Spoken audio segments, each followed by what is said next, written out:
Alors, dans cette vidéo, on va s'entraîner à calculer rapidement ZZ bar. Donc, pour ceux qui ont fait Math Expert, vous devez déjà savoir que ZZ bar, c'est le module de Z au carré, mais pour ceux qui débutent, je n'ai pas encore introduit cette notion. Donc, ce que je veux, c'est que quand vous voyez ZZ bar, je ne veux pas que vous fassiez ici, par exemple pour la question A, ZZ bar égale, vous remplacez Z par son expansion, et puis vous remplacez Z bar par 3 moins 2i, parce que vous avez compris que l'expansion de Z bar se déduisait de celle de Z. Et là, vous pourriez être tenté de distribuer, ou alors d'utiliser une identité remarquable. Bref, il y aurait quelques lignes de calcul. Bon, ça, je veux pas, c'est trop lent. Moi, ce que je veux, c'est que vous utilisiez le résultat de la propriété qu'on a démontrée en vidéo juste avant, c'est que ZZ bar, c'est partie réelle de Z au carré, plus partie imaginaire de Z au carré. Voilà. Du coup, quand Z vaut 3 plus 2i,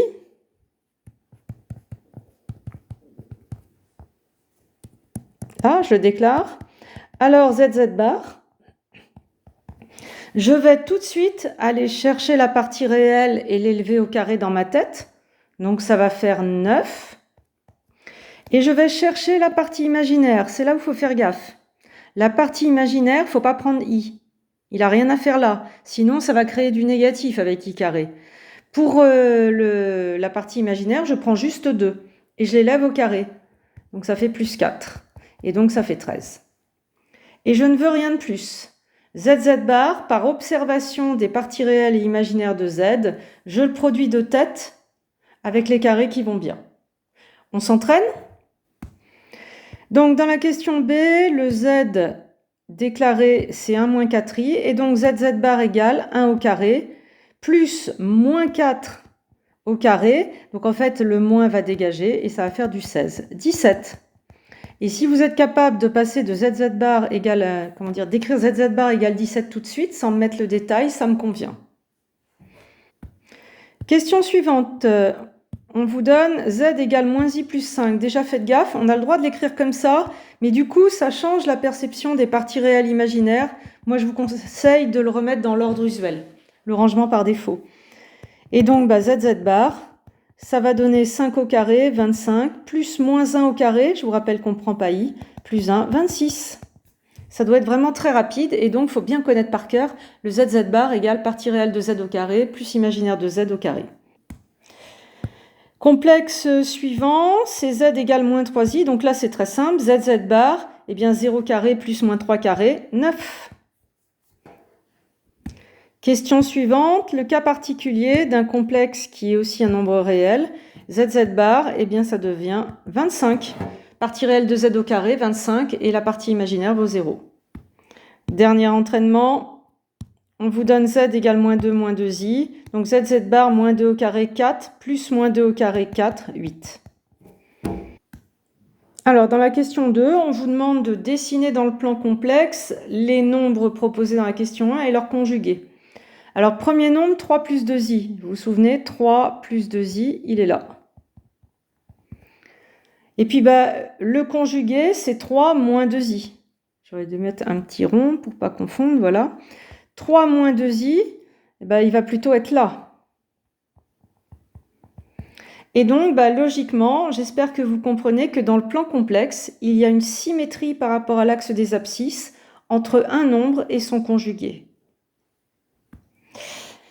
Je vous ai dessiné le nombre suivant, 1 moins 4i, et son conjugué 1 plus 4i, avec toujours la symétrie selon l'axe des abscisses, qui est une généralité. Pour dessiner moins i plus 5, ne vous faites pas avoir. Je vous rappelle, moins i plus 5, en fait, l'ordre par défaut, c'est plutôt 5 moins i, donc il faut bien commencer par 5 en abscisse, ici, et moins i, ici. Donc là, c'est moins i plus 5. Et son conjugué, alors c'est là où c'est piégé, si votre cerveau a retenu qu'il fallait changer le signe de ce qui est au milieu, là, vous allez vous faire avoir parce que c'est mal rangé. Donc il faut changer le signe de la quantité de i. C'est pour ça que je vous disais que c'est plus prudent pour vous de le ranger en 5 moins i. Donc le conjugué, c'est 5 plus i. Et il va être là.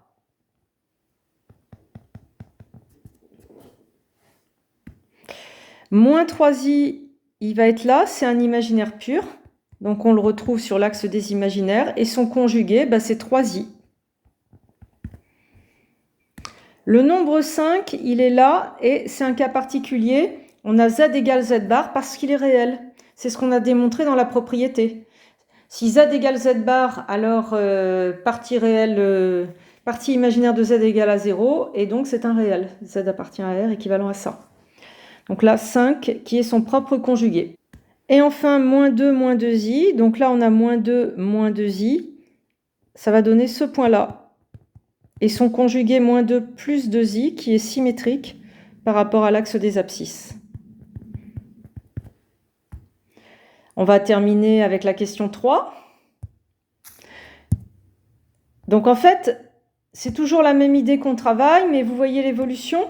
Ici, je vous demandais de calculer zz bar. Du coup, en vous disant zz bar, je vous fais penser à partie réelle de z au carré plus imaginaire de z au carré. Ici, je demande de compléter sans poser les calculs. Donc il y a une évolution. En fait, je veux que vous observiez que là on a z et là on a z bar. Vous l'observez sans que j'ai besoin de vous le dire.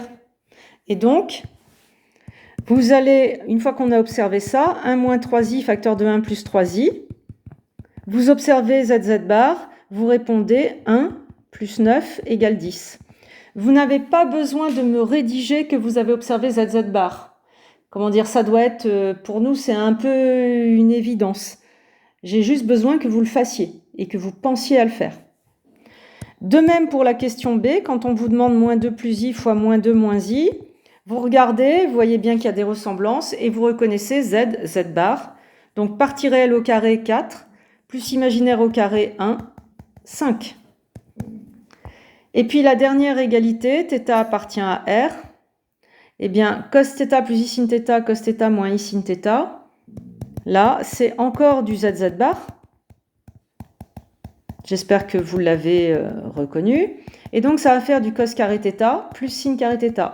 Et là, vous devez vous souvenir que ça fait 1. À bientôt pour d'autres vidéos.